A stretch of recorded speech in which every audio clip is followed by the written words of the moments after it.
Incoming transmission. Welcome to True Spies. Week by week, mission by mission, you'll hear the true stories behind the world's greatest espionage operations. You'll meet the people who navigate this secret world. What do they know? What are their skills? And what would you do in their position? This is True Spies. Basically, there is no way back. If we do this move, if we do that, we engage Americans, from that moment it's over. So we are traitors, we are enemy of the state, it's over, it's done. This is True Spies. Episode 39, The Money Spy.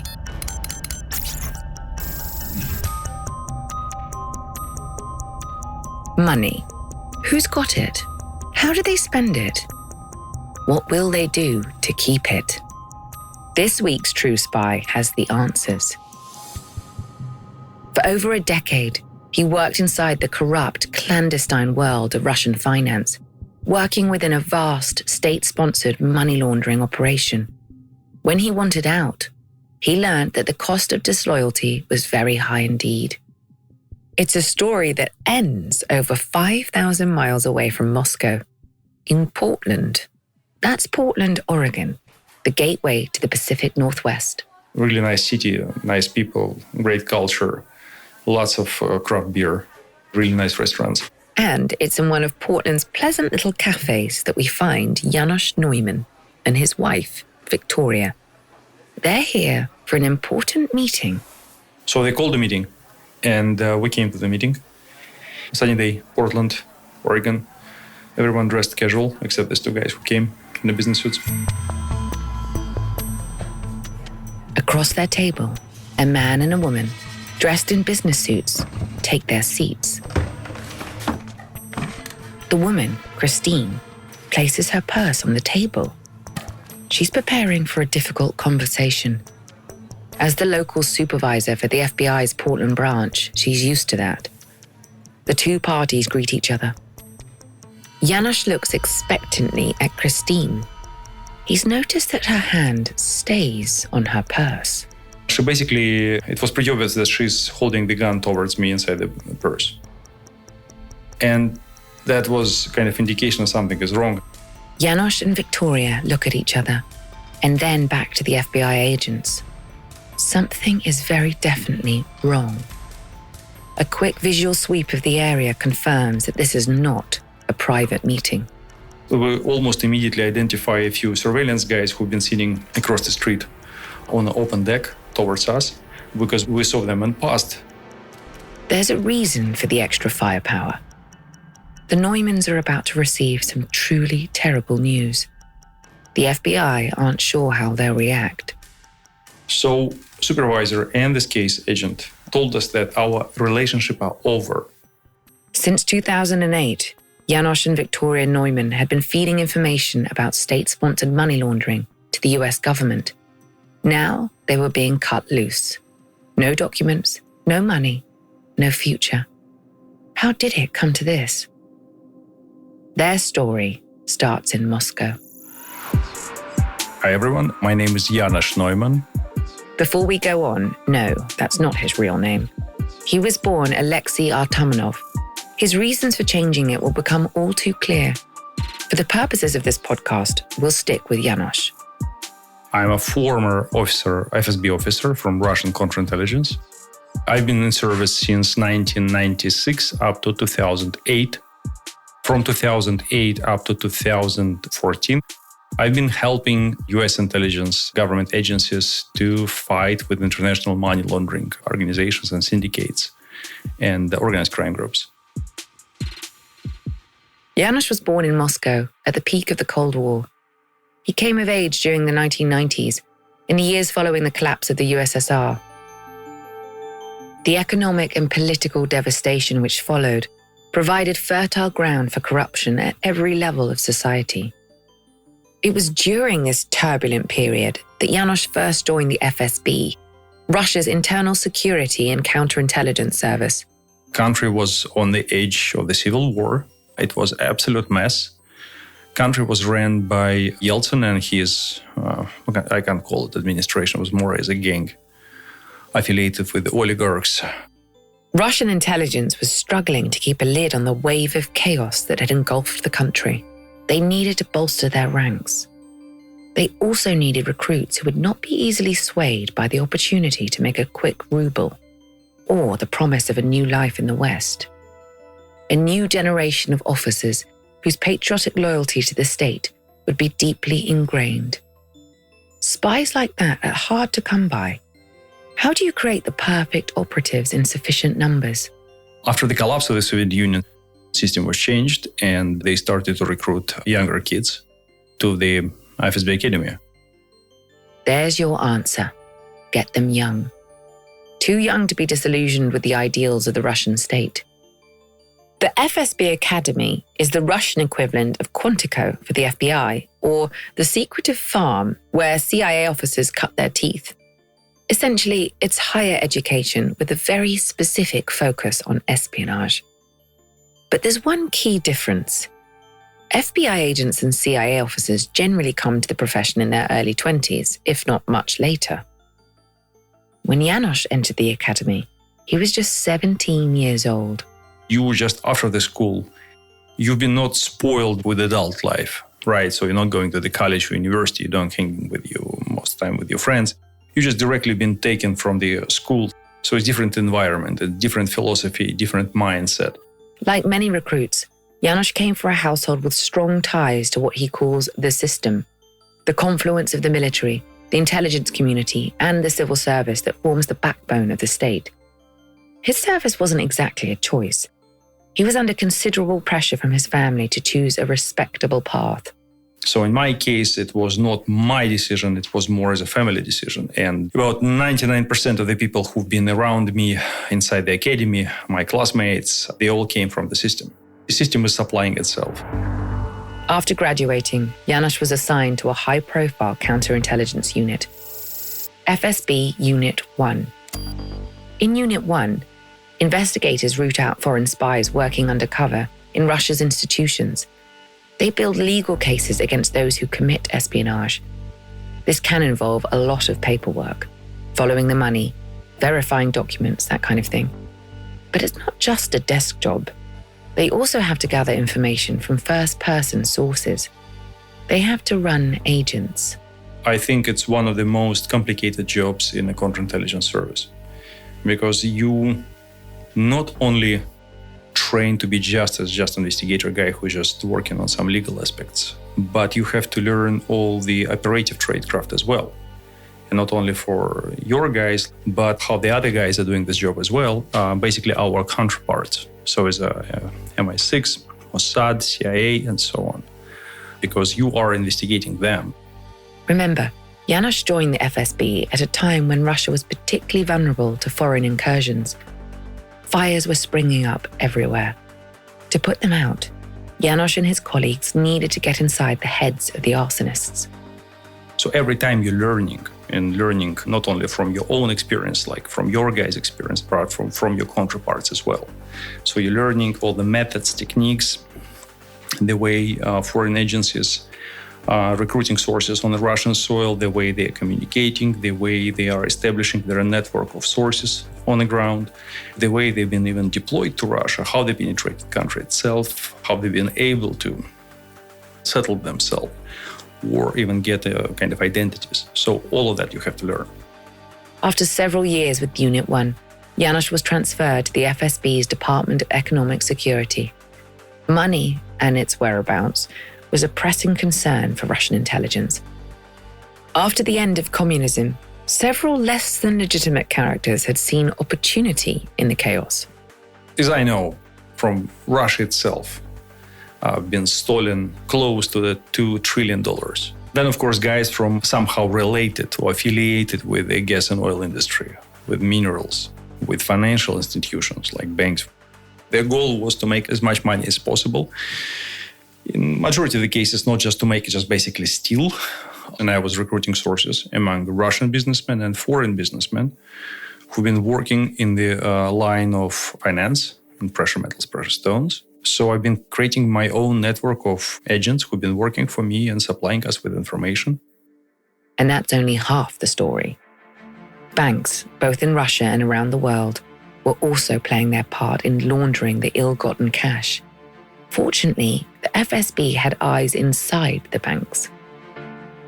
Credit Impacts Bank, idea behind it, FSB idea, was quite brilliant. To the casual observer, Credit Impacts was a bank like any other. But here's what made it unique. In the 1990s, the FSB realized that it was fighting a losing battle against financial crime. Sure, they could arrest everybody they suspected of partaking, but that wouldn't be a lasting fix for the broken system. In Russia's criminal underworld, the next mastermind is always waiting in the wings. The FSB's solution was to infiltrate Credit Impacts.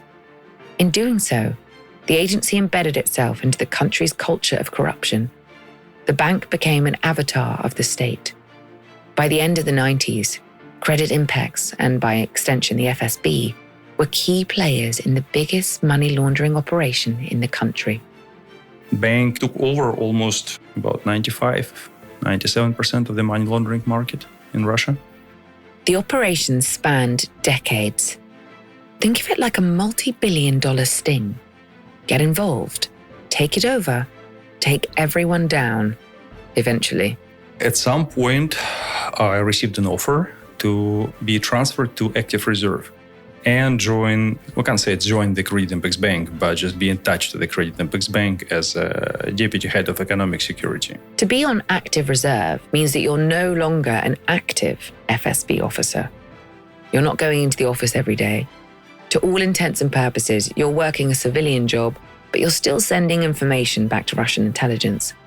When Janos moved to active reserve, his new role as Credit Impacts deputy head of economic security put him right at the heart of Russia's money laundering boom. He set to work monitoring the activities of the bank's clients and sending reports back to Russian intelligence. But it wasn't long before he realized that something was very, very wrong. Initial plan was just to start this as a sting operation, but listeners should understand that if you're swimming in a swamp, it's basically impossible to stay clean. After some time, when everyone realized how much money is rolling around this whole money laundering activity inside the country, everyone figured out that just besides doing something for your country, you could make some money for yourself as well. Janos came to this realization a few months into his time at Credit Impacts. He was asked to meet an old friend from the FSB. In fact, this was the senior officer who had made him the offer to join the bank operation in the first place. As it turned out, he wouldn't be attending the meeting empty-handed. He was to bring his former colleague a very generous gift. So in a bank, they gave me a small package, like the bag, right? And it ended up inside was about 2 bricks. One brick is $100,000 cash. Janos met the FSB officer, a general, no less, at a swanky restaurant in downtown Moscow. I paid for his meal, we had a nice chat, and I gave him a bag. And this is the guy was receiving these lovely bags from now on every few weeks. Remember, this was just the payoff for one man. The sheer quantity of cash that was changing hands between the bank and corrupt officials was astronomical. The FSB had started its infiltration of Credit Impacts with the goal of exposing those who threatened the social order of the new Russia. Now, it was clear that it had lost sight of that objective in the most egregious way. Janos had been a loyal member of the Russian intelligence apparatus since his teens. The general's breezy acceptance of dirty money was a blow to his entire worldview. I remember how this person was teaching us how we should love our country, how we should sacrifice everything for our country, how we should protect our country. And that was the moment which changed everything, and especially in my understanding of what's going on. And lots of the people who initially been involved from the positive side, they've been behind this idea and they knew that we're doing something right. They kind of flipped the coin. Put yourself in that restaurant opposite the general. What would be your next step? Would you get on side, join in with the culture of corruption inside the FSB? Or would you stick to those rigid ethics? Report him? Well, you could try. Well, here's the problem. First of all, guys on the level of deputy heads or heads of the directorates, they knew what's going on. I'm not sure directors, they knew what's going on or not, but most likely, yes, they knew. Guys from internal security services, they've been part of it because they had to take care of certain things internally inside the FSB as well. Okay, so the FSB aren't going to be much use. But they're not the only game in town, law enforcement-wise. The Russian state police have economic crime divisions too. Why not make an anonymous tip? Police, they were competitors for Credit Impacts and what FSB was doing. Economic security units, which are supposed to investigate corruption, money laundering, some illegal activities, tax fraud. They've been involved in this business way earlier than FSB. So when FSB got into this business, it was quite a surprise to figure out how many high-rank police generals and operatives and units and so on been involved. Not the police then. Reluctantly, Janos stayed in his position at Credit Impex. He kept delivering those gifts, but that didn't mean he had to be happy about it. Well, I mean, at some point, I was the guy who was ruining the party for them. So I was a person who was always complaining and quite unhappy about what's going on, and especially on the level of even why we're doing this. And his displeasure had not gone unnoticed. So it's like 11 p.m. in the evening. I just had a call from one of the bank owners, and the person asked me just, "Can you visit me? Can you just stop by in my house?" A driver from Credit Impex picked Janos up at home. In the back seat, Janos wondered where this late-night conversation might lead. They approached the bank owner's house. It was pretty quick conversation, about like 5-6 minutes, and they made me an offer. And I had a choice, and I'm lucky I had the choice. 3 choices, to be exact. None of them ideal. 1. Be an officer. That's a very specific bit of FSB jargon. To put it bluntly, it means shooting yourself in the head, literally. 2. Someone else can do it for you. 3. Get the hell out of Russia. Naturally, Janos took the third option. But that's a tricky part.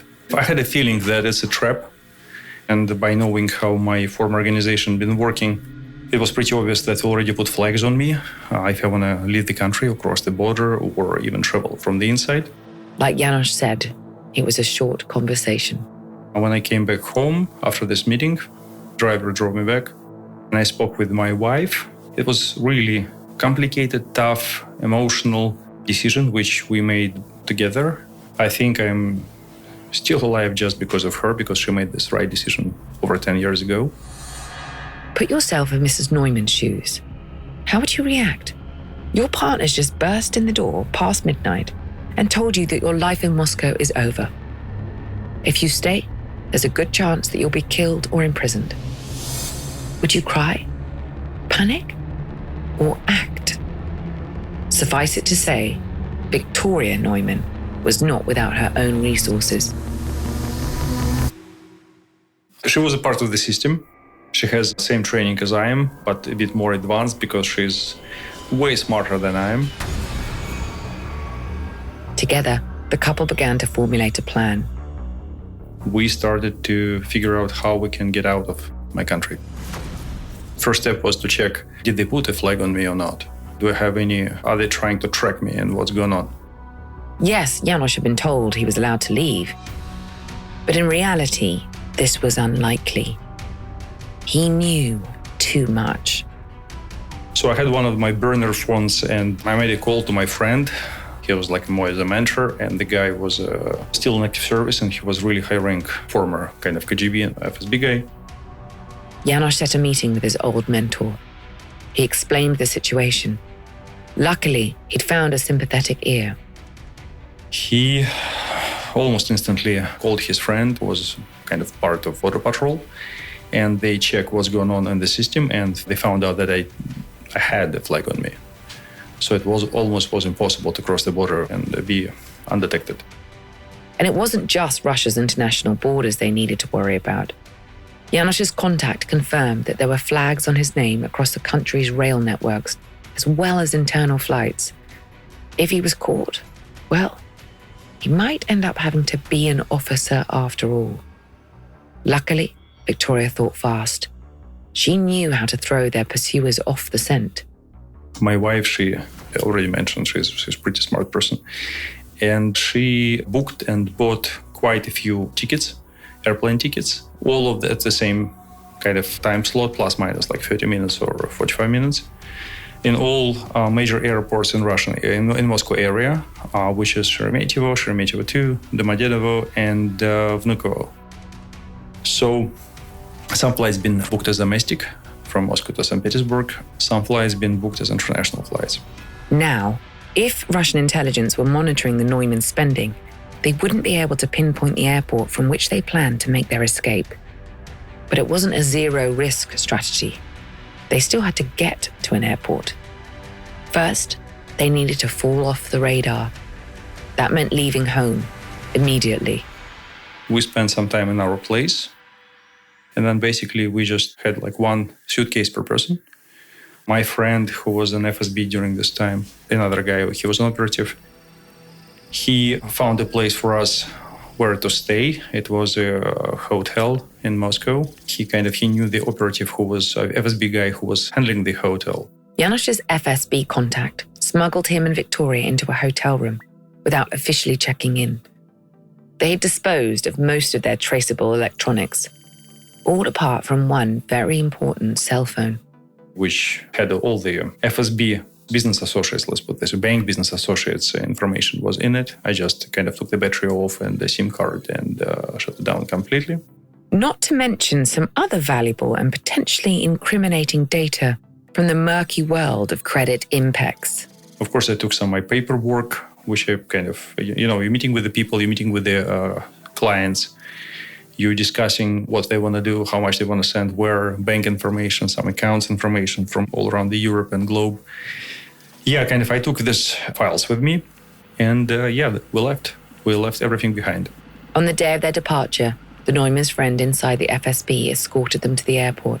He was driving next to us in case of road police want to stop us. So his job was just basically to play a rabbit. If someone want to stop, he's just gonna speed up immediately and get attention on him for speeding or some kind of reckless driving. They weren't stopped. After a tense drive, they arrived in the airport in one piece. We arrived less than an hour before the departure.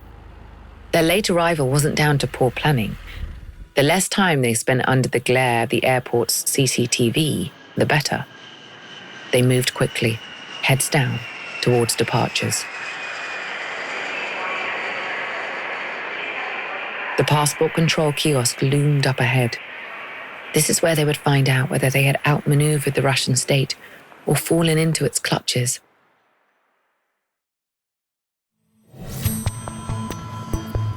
So my wife, she went first. And this booth where you can see the border patrol person sitting, she went smooth, no questions at all. She just passed it, all fine. In my case, they called me, I went there.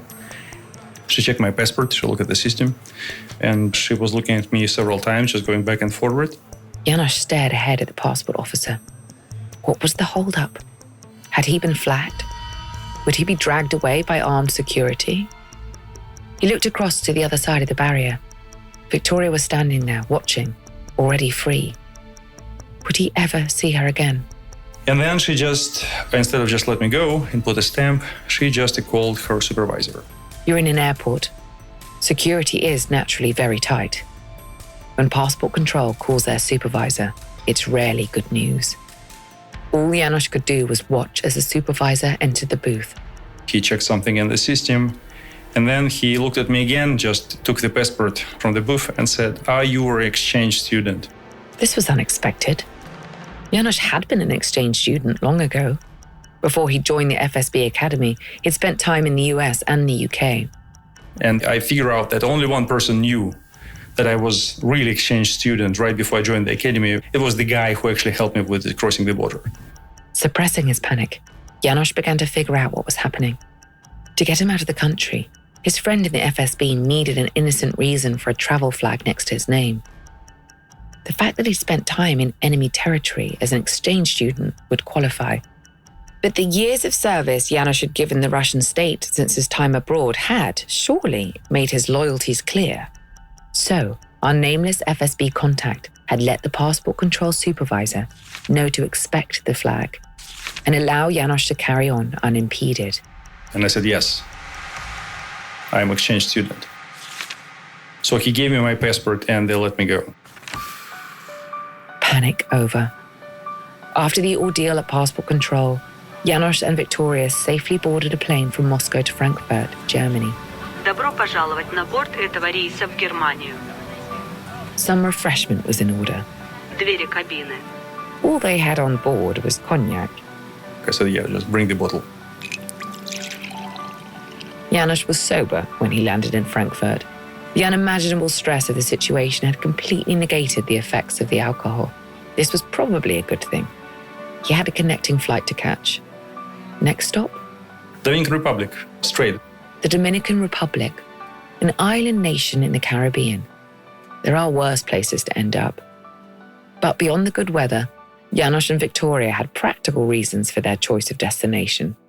Back then, in 2008, not that many Russians on the ground. They had a small, really small Russian-speaking community population, but not how it is right now. It was not really highly popular touristic destination for Russians as well, or people from former Soviet Union. And actually, there is no Russian embassy in it. Back in 2008, it was just a consulate. And I guess the consul was a local Dominican lady. So a very limited Russian presence. That's one reason. The other is that you don't need a visa to travel from Russia to the Dominican Republic. Remember, we're avoiding a paper trail at all costs. Thanks to my friend who helped us to cross the border, it was no stamp in our passports that we ever left Russia. So basically, I left the country without a stamp in it. And that for quite some time, it was an indication that I never left the country. But in their haste to leave Russia, the Neumanns had given little thought to what they'd actually do when they reached the Caribbean. So we spent in Dominican Republic, it was a month, I guess, almost a month. We've been trying to figure out what to do and how to do with the things and collecting some information. We've been able to find a really safe place. It's in the north part of the Dominican Republic. It's great weather. It's not that humid. And we basically integrated into the local surfers and the kite surfers community. I was not shaving, so I had like a beard. I was tanned and drinking some beer with local guys and just hanging. But this idyllic lifestyle wouldn't last long. Using a burner phone, Janos had managed to stay in contact with some of his friends inside Russia. They were happy that he and Victoria had escaped, but they didn't shy away from the dangerous reality of his situation. They reminded the runaways that the Russian state did not like being outsmarted, and they were on the hunt. Time to weigh up your options. We had this discussion, what's next? Can we stay in the Dominican Republic, safe or not? Can we get new passports? And how we can get them, how we can leave the country. Being honest, it's not really complicated task to get new documents in the Dominican Republic. It's all doable, it's all about money. But money was not an unlimited resource. The Neumanns needed a sponsor, someone to watch their backs, someone to pay them for what they knew. But who would do that? If you've listened to True Spies before, you probably already know. Again, it was another tough conversation. And this conversation was, we knew it's basically there is no way back. If we do this move, if we do that, if we engage Americans, from that moment, it's over. So we are traitors, we are enemy of the state, and for us, it's over. It's done. Remember, Janos and Victoria had grown up in the system. Patriotism was practically in their blood. The decision to betray their motherland was not an easy one. But to contact the Americans, they would have to use their skills against the state that trained them. I know how to catch American spies. This helped us a lot to get in touch with them, because if you know how to find them, that's not really complicated, how to connect with Americans. The CIA, the USA's foreign intelligence agency, is necessarily low-key. But if you were desperate to get in touch, you might want to contact your local US embassy. For the Neumanns, that was in Santo Domingo, the capital of the Dominican Republic. They had dressed for the occasion. So we dressed as average tourists. I had a fishing hat with like coins on it, and I had the sunglasses for the camera, shorts, flip-flops, and my wife was dressed as a tourist as well. When it comes to disguise, sometimes less is more. So yeah, we went to Santo Domingo. There is a US embassy. We walked a few times around just to checking what's going on. US embassy looks like a fortress, so we got a huge wall around it and a long line of people standing next to it. Janusz and Victoria joined the long line of visitors to the US embassy. After an hour of patient queuing, they were met by a security guard. And my wife, she speaks Spanish. She explained to him that we need to talk with someone from security from the embassy. At first, the guard was unwilling to fetch a high-ranking American official to speak to mere tourists. After some cajoling from Victoria and a sprinkling of intimidation from Janusz, they eventually relented. So after all, he decided to bring someone from the embassy. So it was a person, lady. She went outside and she said, "You guys want to talk?" I said, "Yes, we want to talk, but we don't want to do it outside." The woman from the embassy, a CIA operative, realized that despite the flip-flops and sunglasses, these people were deadly serious. So we went inside and she asked me what's up to, and you have to put like all your belongings and your camera or a backpack or something on a special trail. So anyways, I just opened my backpack and my credential was inside it on the bottom. When she saw Janusz's FSB credentials, she immediately cleared the room. After a brief conversation, she arranged to meet them at a nearby coffee shop a few hours later. Janusz laid their cards on the table. I basically explained to her who I am and what I am and what I have. And we basically need help.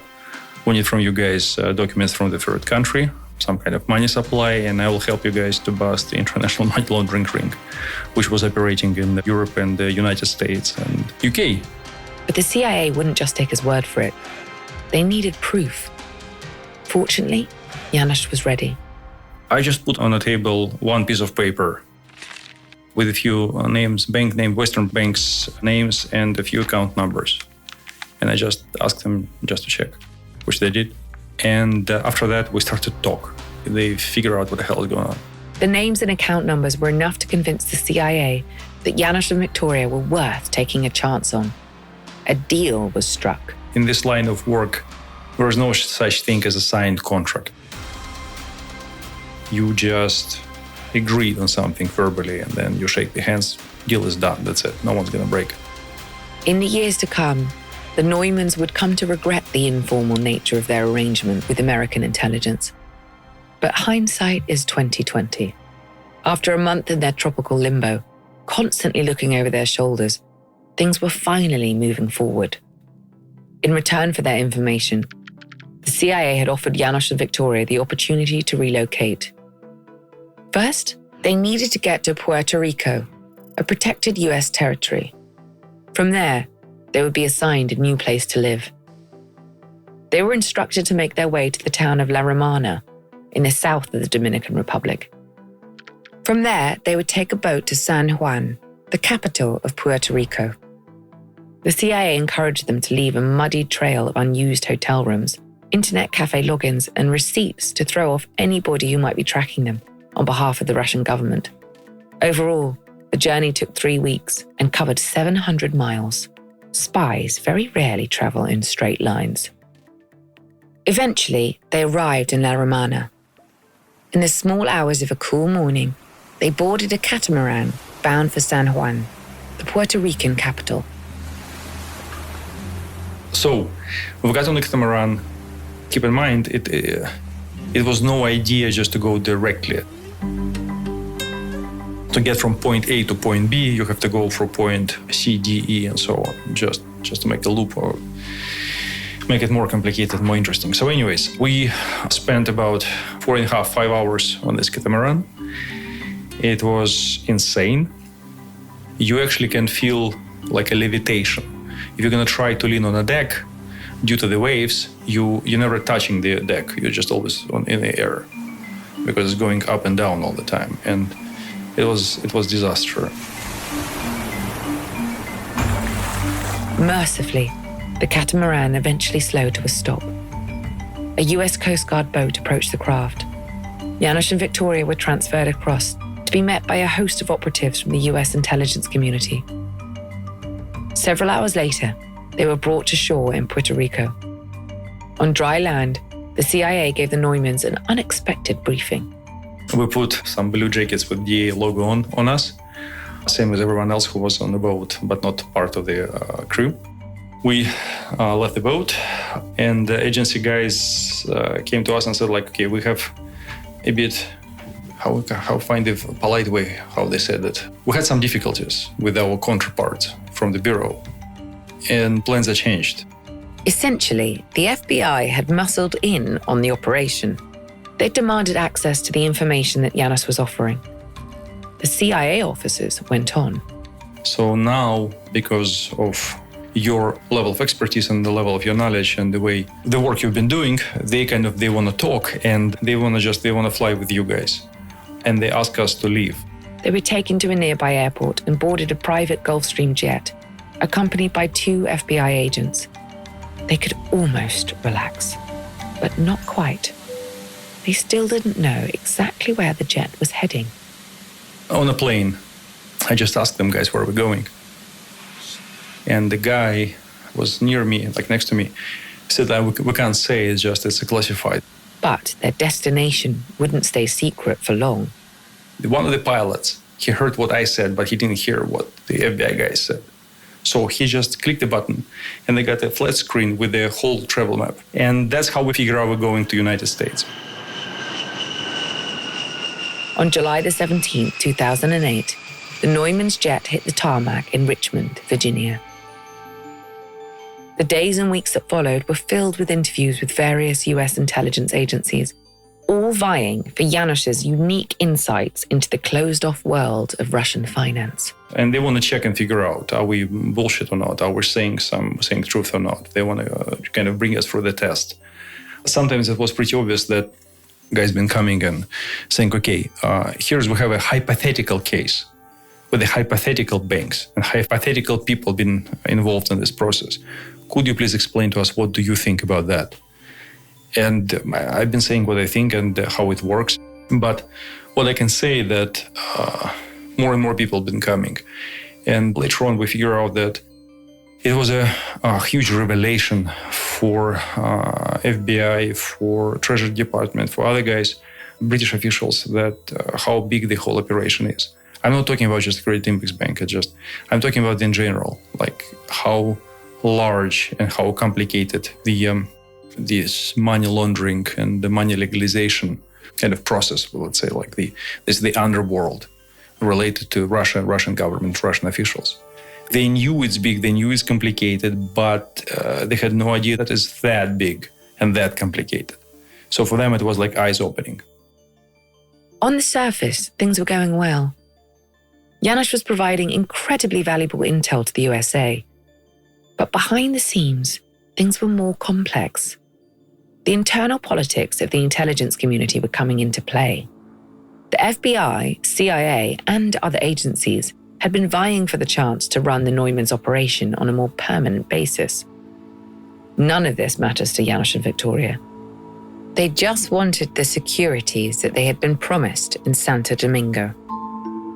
So ultimate goal was just to get the new identities, get a new life, and just have a normal, quiet life.